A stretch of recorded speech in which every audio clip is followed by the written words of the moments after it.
Bonjour et bienvenue dans ce nouveau cours de cuisine. Je suis Yann de Cuisinétique et aujourd'hui on va vous apprendre à faire la mayonnaise vegan, notre recette de mayonnaise. Pour la réaliser, nous allons avoir besoin de quelques ingrédients.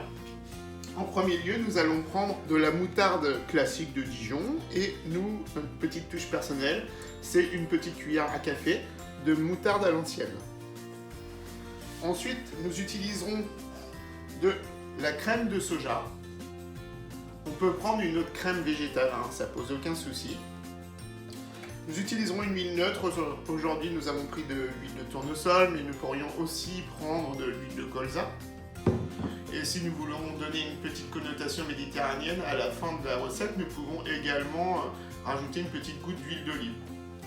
Nous utiliserons en assaisonnement du sel et du poivre du moulin. Quelques ingrédients simples que nous avons tous à la maison.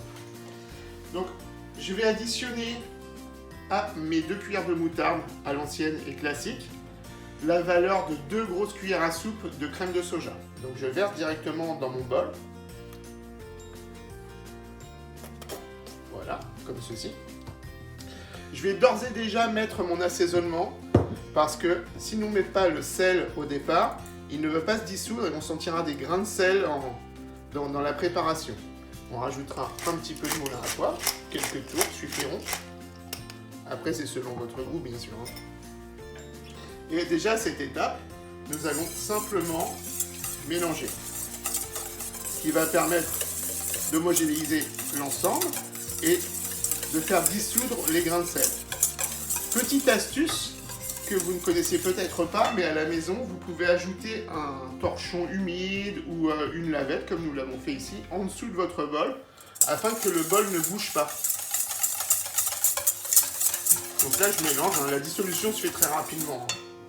Et là, je vais passer à l'étape suivante, qui consiste à verser en filet de l'huile. Donc, je verse, je vais aller à peu près jusqu'à 1 verre à moutarde en quantité d'huile. Donc, je monte comme ça. Et vous allez voir qu'au fur et à mesure, l'émulsion va se faire.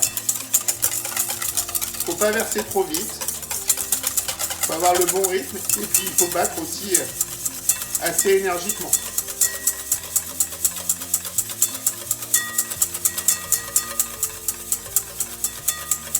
Je suis quasiment arrivé à la quantité que je désirais. Donc là, je vais m'arrêter. Je pourrais éventuellement monter encore un petit peu. Le risque, après, c'est que votre mayonnaise soit un peu huileuse et soit pas très agréable en bouche. Et à ce stade, il y avait un petit ingrédient dont je ne vous avais pas parlé, mais pour fixer l'émulsion, on va utiliser du vinaigre de cidre ou une petite goutte de vinaigre de xérès, ce que vous avez, ou même du jus de citron. L'acide va permettre de stabiliser l'émulsion. Voilà, je mets juste une petite goutte. Je en mélange et en même temps ça va donner une petite acidité assez agréable en bouche.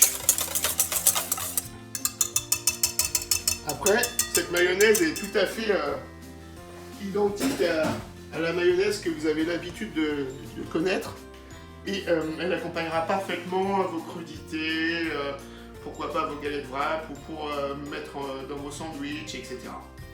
Je vais donc débarrasser. Et vous allez voir, vous allez pouvoir constater la fermeté de la sauce.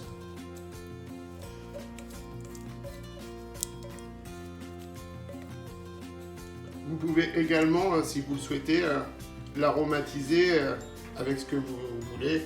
Par exemple des épices, des herbes fraîches.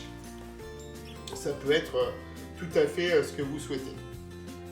J'espère que cette recette vous aura plu et que vous la referez à la maison. Et en attendant, je vous souhaite une bonne journée. Au revoir.